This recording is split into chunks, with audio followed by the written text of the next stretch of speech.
Oi, gente, tudo bem? Vamos para nossa aula de ciências de hoje, que na aula passada nós falamos sobre a pressão atmosférica, tá bom? Na aula de hoje nós vamos falar sobre água, origem, estado físico e o ciclo hidrológico.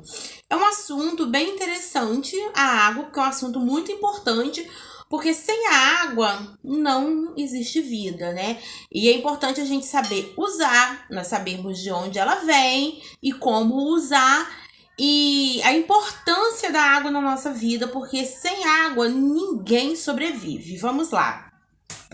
Tá no capítulo 3 do livro de vocês, a partir da página 20. Podem me acompanhar aí.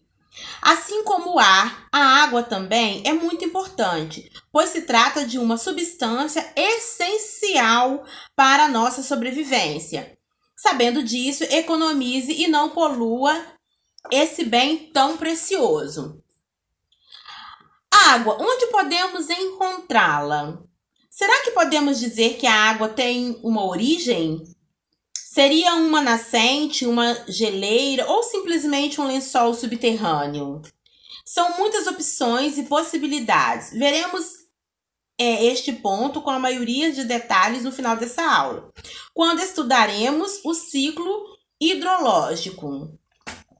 Portanto, falaremos da hidrosfera, da esfera terrestre, que reúne os diferentes ambientes aquáticos, ambientes esses que podem ser divididos em ambientes de água salgada, água doce e água salobra. Vamos ver, né? Mas tanto tipo de água diferente, né? Só que quando a gente começa a estudar sobre a água, a gente percebe que nós só podemos usar água doce. A água que a gente usa é água doce. Vamos lá. Os ambientes de água doce podem ser tratados como ambientes continentais, mas temos alguns detalhes a apresentar com relação a isso. Provavelmente você já deve ter ouvido que a Terra também é chamada de planeta azul, né? Várias vezes a gente já falou sobre isso. Você sabe o motivo disso? A resposta deve ser o fato do planeta ter uma grande quantidade de água em sua estrutura, cerca de 70%. Mas aí a gente pensa assim, se o planeta Terra é 70% de água, por que está faltando água? Por que muitas pessoas não têm água? Aí é que tá, 70%, mas a porcentagem de água doce é pouca. Entenderam? E nós não podemos usar água salgada e nem água salobra. Vamos lá. Dentro desta proporção, temos aproximadamente 97% de água salgada, presente nos mares, nos oceanos e o resto distribuído nos diferentes ambientes de água doce, lagos, rios, geleiras. Além disso, o vapor de água presente na atmosfera entra nessa pequena porcentagem de 3% restante. Vamos lá.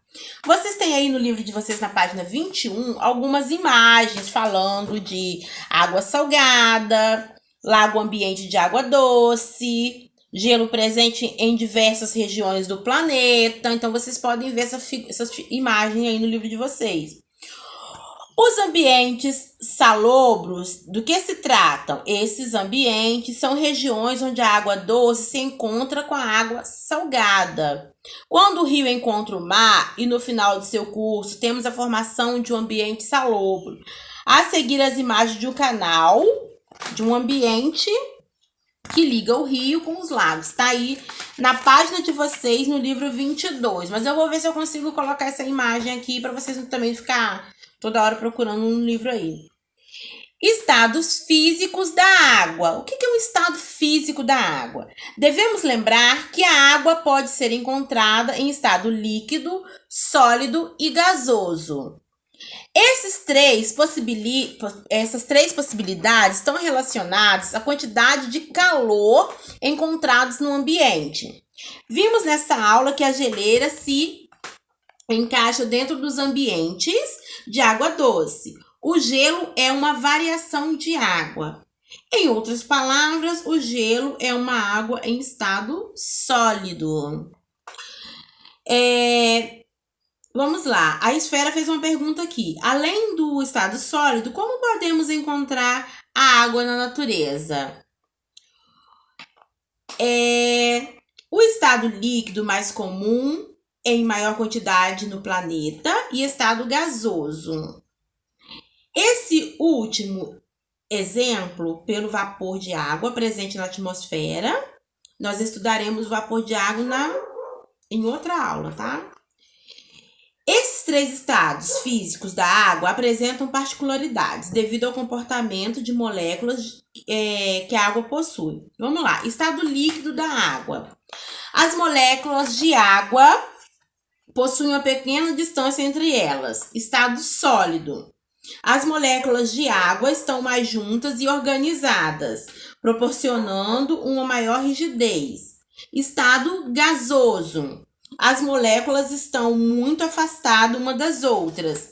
Aí vocês têm também a imagem na página 23 do livro de vocês, a imagem das moléculas de água, sólido, líquido e gasoso.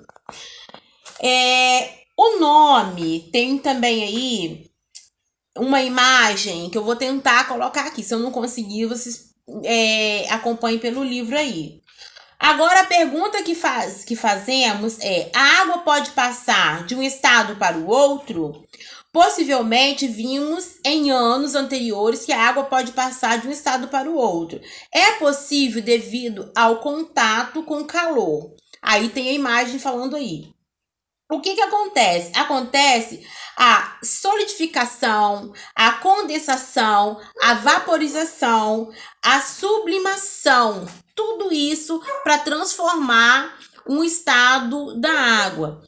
Quando um exemplo que eu vou dar para vocês rapidinho.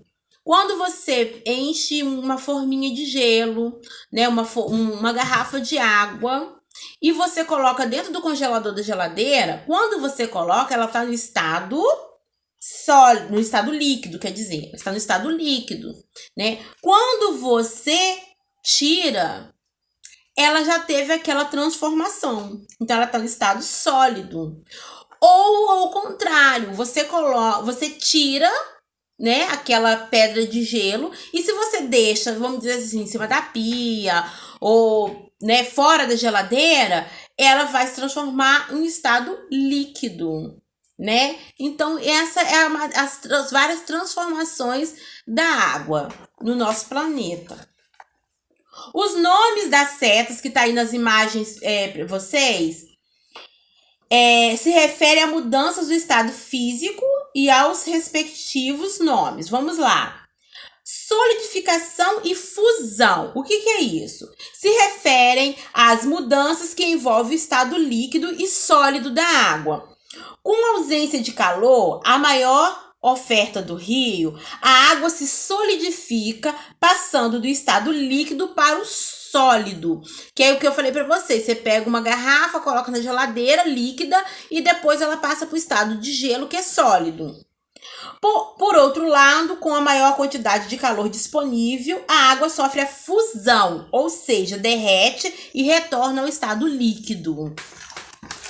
Vamos lá, página 24. Vaporização e condensação são as mudanças ligadas ao estado líquido e gasoso na vaporização. Uma grande quantidade de calor é oferecida e a água evapora, passando para o estado gasoso. Na condensação, o vapor da água encontra um ambiente mais frio e retorna ao estado líquido. Sublimação. O que é isso? Eu nunca ouvi falar dessa palavra. Será que você já ouviu falar dessa palavra? Vamos lá. São as mudanças do estado gasoso diretamente para o sólido e vice-versa. O que é o estado gasoso, gente, da água? É aquela fumacinha. Sabe quando vamos dizer assim, a mamãe coloca uma água para ferver? Né? Vamos fazer água do café, né? Vai fazer um cafezinho e coloca para ferver. Aí não sai aquela fumacinha? Então, esse é o estado gasoso da água, tá? A sublimação da água ocorre em momentos de mudanças bruscas de temperatura. Ciclo hidrológico. Antes de começarmos, vale a pena entendermos o significado das duas palavras em questão. Ciclo e hidrológico. Ciclo representa algo contínuo, que continua, que tem continuidade, sem início ou fim. Hidrológico está relacionado à água. Sendo assim, veremos como a água circula na natureza, sem início ou fim, de maneira constante. Boa parte desse ciclo refere-se a mudanças de estado físico da água. Aí vocês podem ver a imagem aí a seguir, mas eu também vou tentar colocar isso aqui. Resumidamente, temos a água dos diferentes ambientes aquáticos evapora por ação do calor do sol. Além disso, a transpiração de animais e vegetais também se junta ao vapor de água atmosférico. Em seguida, o vapor de água forma nuvens ao encontrar uma temperatura mais fria sobre condensação. Ocorre então a precipitação, chuva ou neve. A neve é resultado da solidificação da água que foi condensada. Ao cair, a chuva abastece diretamente rios, lagos, mares ou penetra no solo. E abastece os lençóis subterrâneos, também chamados de freáticos. Posteriormente, os lençóis subterrâneos poderão também abastecer rios, lagos e mares.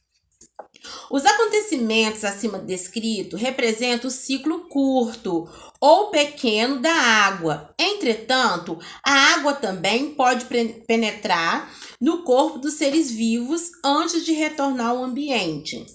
Isso porque as plantas absorvem a água do solo através das suas raízes e utilizam no processo de fotossíntese. A gente já sabe o que é fotossíntese, né? Os animais e os demais seres vivos ingerem água diretamente ou através da cadeia alimentar. Nesse caso, a água retorna ao ambiente através da respiração ou transpiração, ou sendo eliminada junto das fezes e urina. Quando há participação dos seres vivos, dizemos que ocorre o ciclo longo da água. Então, existe o ciclo curto e o ciclo longo da água. Por que existe ciclo hidrológico? Porque ao abastecer rios, lagos e mares, a água que caiu da chuva e infiltrou no solo retorna a um ambiente aquático para ser evaporada posteriormente ou ser utilizada pelos seres vivos, né? Também, assim, um ciclo ou mecanismo sem início e fim, devido às correntes do vento, muitas vezes o vapor da água é levado para ambientes distantes. E, consequentemente, as chuvas caem em locais diferentes de onde o vapor foi originado, de onde começou, né, a surgir tudo. Vamos lá, peraí. Agora, vocês vão fazer para mim a página 26 do livro de vocês, a página 27 e a página 28 do livro de vocês, tá? É uma matéria bem interessante, porque sem água a gente não vive. Um beijão, até a próxima!